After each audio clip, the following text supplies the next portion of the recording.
Hello everyone, this is Karan Kumar और any time study में आपका स्वागत है। आज हम क्लास 9 चैप्टर 1 नंबर सिस्टम के बारे में पढ़ेंगे। तो चलिए फिर जानते हैं इस चैप्टर में हमें क्या क्या पढ़ना है।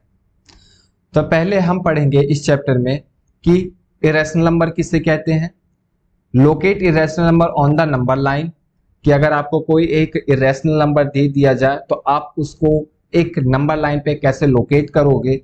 उसके बाद फिर हम एनसीईआरटी एग्जांपल्स करेंगे और हमें थोड़ा आइडिया हो जाएगा क्वेश्चन कैसे करते हैं। देन उसके बाद हम एक्सरसाइज को फिनिश कर देंगे। तो चलिए फिर शुरू करते हैं।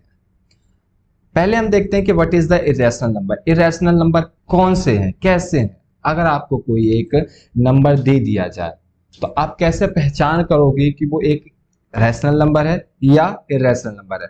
तो इसके मैं आपको 3 प्रॉपर्टीज बताऊंगा, वो 3 प्रॉपर्टीज आप ध्यान में रखना, तो आप अच्छी तरीके से समझ जाओगे इरेशनल नंबर्स को। तो फिर चलिए शुरू करते। क्वेश्चन 1, कॉन्सेप्ट नंबर 1, कि अगर कोई नंबर आपको डेसिमल्स में दिया जाए, ठीक है, आपको डेसिमल में दिया जाए तो वो नंबर कभी भी नॉट टर्मिनेटिंग, कभी भी वो रुकेगा नहीं, and not repeating, not repeating. अगर आपको डेसिमल में नंबर दिया तो आप तो इस तरीके से पहचान लोगे, अदरवाइज अगर आपको डेसिमल में नंबर दिया ही ना हो तो कैसे पहचानोगे, तब आप दूसरी और तीसरी प्रॉपर्टी का सहारा लोगे। तो पहले दूसरी प्रॉपर्टी क्या है कि it is not perfect square, it is not perfect square. ये कभी भी परफेक्ट स्क्वायर नहीं होते हैं, मैंने आपको फर्स्ट वीडियो में भी बताया था, फिर बता देता हूं। जैसे √2, √3, √4 नहीं, √4 की वैल्यू 2 हो जाएगी तो वो एक परफेक्ट स्क्वायर है।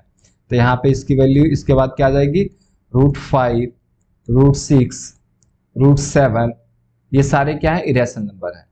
भैया तीसरी प्रॉपर्टी आपने कही थी 3 बताऊंगा, ये रही तीसरी प्रॉपर्टी। तो it is not perfect cube. क्या कह रहे हो बच्चे, क्यूब और स्क्वायर ये कभी भी नहीं होते हैं, मतलब कि ये रूट अगर m है तो ये कभी भी नहीं होगा। आई बात समझ में। जैसे √2, √3, √5, √6 ये सारे क्या है, इरेशनल नंबर है, क्योंकि ये परफेक्ट क्यूब नहीं है। यहां पर ध्यान रखना, ये इन सब के ऊपर 3 लगेगा। अच्छा, अगर परफेक्ट स्क्वायर की बात की जाए तो √8 एक परफेक्ट स्क्वायर नहीं है, बट अगर √3 परफेक्ट क्यूब की बात की जाए तो ये एक परफेक्ट क्यूब है, जिसके कारण ये एक इरेशनल नंबर नहीं है। 3 कॉन्सेप्ट है आपके पास, तीनों आप अच्छी तरीके से समझ गए हो। अब चलते हैं नेक्स्ट की तरफ। Locate irrational number on the number line. अगर आपको कोई एक इरेशनल नंबर दे दिया जाए तो आप उसको लोकेट कैसे करोगे। तो आपको मैं ग्राफ पर लेकर चलता हूं, ग्राफ पर वहां पे समझते हैं। ये आ गए हम ग्राफ पर। तो ग्राफ पर पहले मैं कुछ कॉन्सेप्ट हैं उनको आपको बता देता हूं, उसके बाद फिर हम स्टार्ट करते हैं।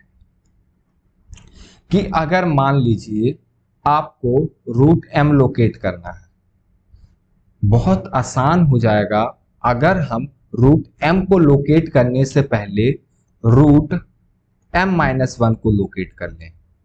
यानी पहले हम इसे लोकेट करेंगे और देन हम इसे लोकेट करेंगे। कैसे, तो चलिए नंबर 1, यहां पर आप क्या करोगे, एक यहां से एक लाइन खींच लीजिए, या आपने लाइन खींच लिया है, इस पे शो कर देते हैं नंबर्स। यहां पे ये हो गया 0 आपका, 1, 2, 3 एंड ये 4, और यहां पे क्या होगा आपका -1। तो आपको यहाँ पे पाइथागोरस थोड़ा सा यूज करना पड़ेगा। पाइथागोरस थ्योरम थोड़ा मैं आपको बता देता हूँ। यहाँ पे पाइथागोरस थ्योरम क्या है कि अगर आपके पास एक राइट एंगल ट्रायंगल है, एक राइट एंगल ट्रायंगल है, तो ये 90 डिग्री के सामने वाला क्या हो जाता है आपका हाइपोटेनियस, नीचे वाला बेस, और ये परपेंडिकुलर, और इनका एक रिलेशन होता है हाइपोटेनियस स्क्वायर, बेस का स्क्वायर एंड परपेंडिकुलर का स्क्वायर। या आप इसको इस तरीके से भी लिख सकते हो, रूट बेस का स्क्वायर एंड परपेंडिकुलर का स्क्वायर। यही कॉन्सेप्ट हम इसमें यूज करेंगे।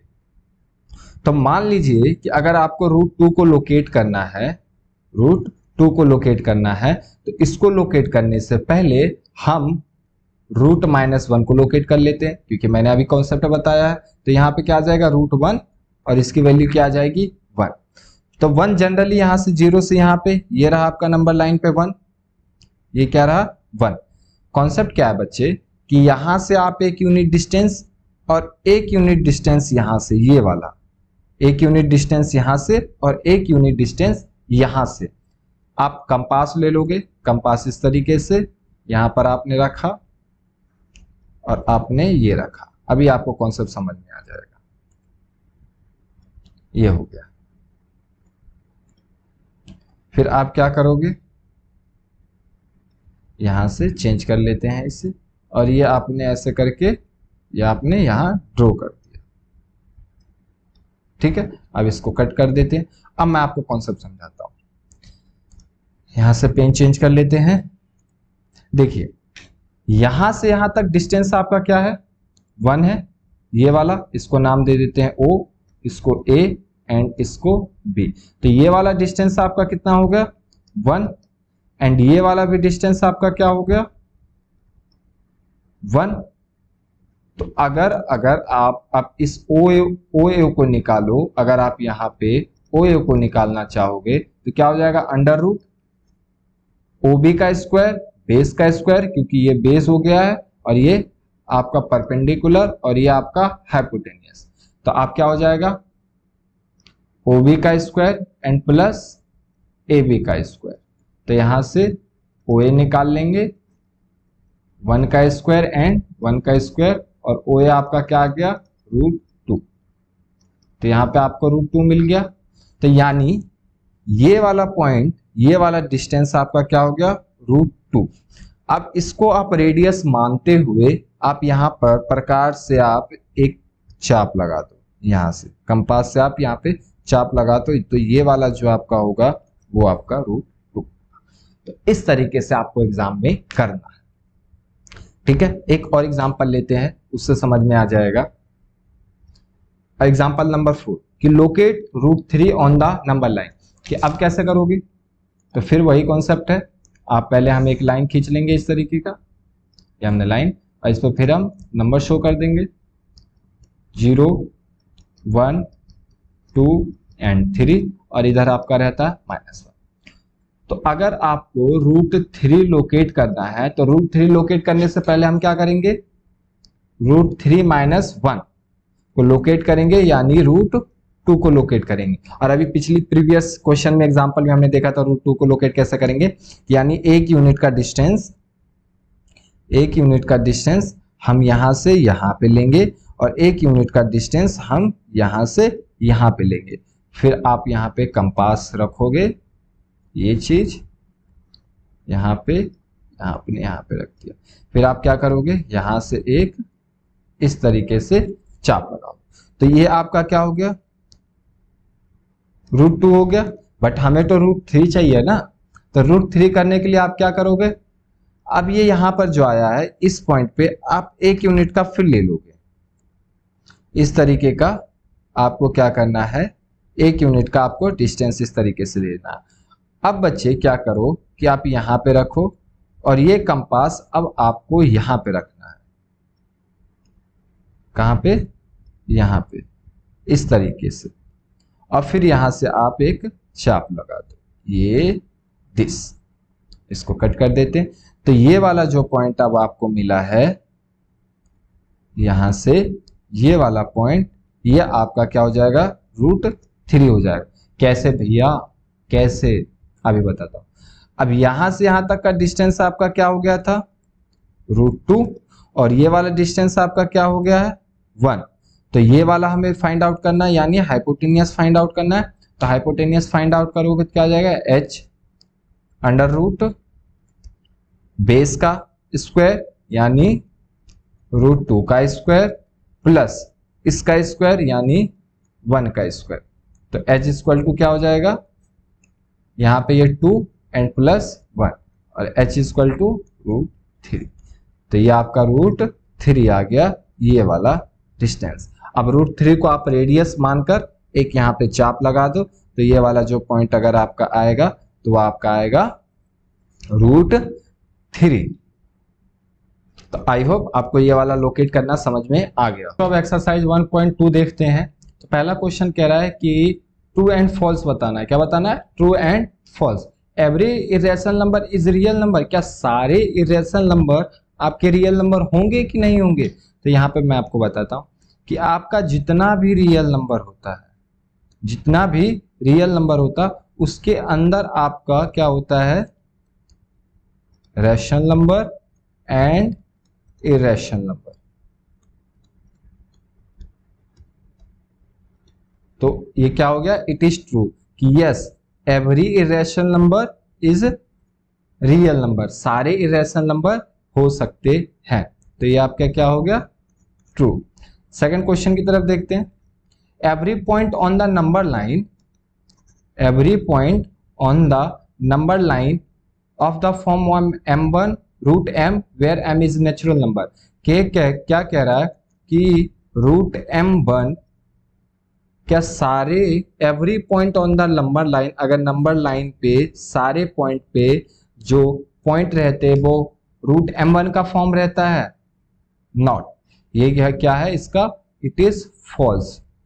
तो वो कैसे है वो मैं आपको बताता हूं। जैसे कि अगर √4 है तो √4 की वैल्यू क्या होती है? ±2 ये क्या है? एक नेचुरल नंबर है और इसको आप नंबर लाइन पे ड्रॉ कर सकते हो। बट अगर √10 हो, ये एक नेचुरल नंबर है, बट क्या इसे आप एक नंबर लाइन पे ड्रॉ कर सकते हो? नहीं कर सकते। ठीक है, तो इसका एक एग्जांपल आप ये दे सकते हो। इसी तरीके से थर्ड, यहां पे क्या है? Where is m natural number. इस बात को ध्यान रखना, यहां पर सिर्फ m नेचुरल नंबर है, ठीक है, लेकिन हम कर नहीं सकते। Every real number is irrational number. सारे इरेशनल नंबर, वो क्या कह रहा है कि जितने भी रियल नंबर हैं वो सारे इरेशनल नहीं भाई। कैसे? रियल रैशनल नंबर कहाँ जाएगा? ठीक है, तो सारे रियल नंबर इरेशनल नंबर नहीं हो सकते क्योंकि कुछ को रैशनल भी होना पड़ेगा। ठीक है, तो यहां पर आपका ये क्या हो गया? ये भी आपका फॉल्स हो गया, ये भी आपका फॉल्स हो गया कि सारे रियल नंबर इरेशनल नंबर नहीं हो सकते। नेक्स्ट की तरफ चलते हैं। Question number 2, are the square root of all positive integer irrational number? If not given example of square root of number that is irrational number. वो क्या कह रहा है कि जितने भी आपके पास इंटीजर है, पॉजिटिव इंटीजर नंबर है, क्या उनका स्क्वायर रूट इरेशनल नंबर होगा? क्या उनका होगा? नहीं। तो चेक कर लेते हैं। जैसे मान लीजिए कि यहाँ पे √4 है, √4 की वैल्यू क्या हो जाएगी? 2, और ये एक इरेशनल नंबर नहीं है, इरेशनल नंबर नहीं। इसी तरीके से आप ले सकते हो √9, तो ये क्या हो जाएगा? 3, ये भी आपका एक इरेशनल नंबर नहीं है। तो इसमें से आप कोई सा भी एक एग्जांपल लिख सकते हो। ठीक है, अब चलते हैं नेक्स्ट क्वेश्चन की तरफ। नेक्स्ट क्वेश्चन कह रहा है कि how √5 can be represent on the number line. मैंने आपको अभी एग्जांपल में बताया था कैसे करना है। पहले आपको एक लाइन ड्रॉ करनी है, या आपने लाइन ड्रॉ कर दी, फिर आपको इस पर नंबर प्लॉट्स करने हैं।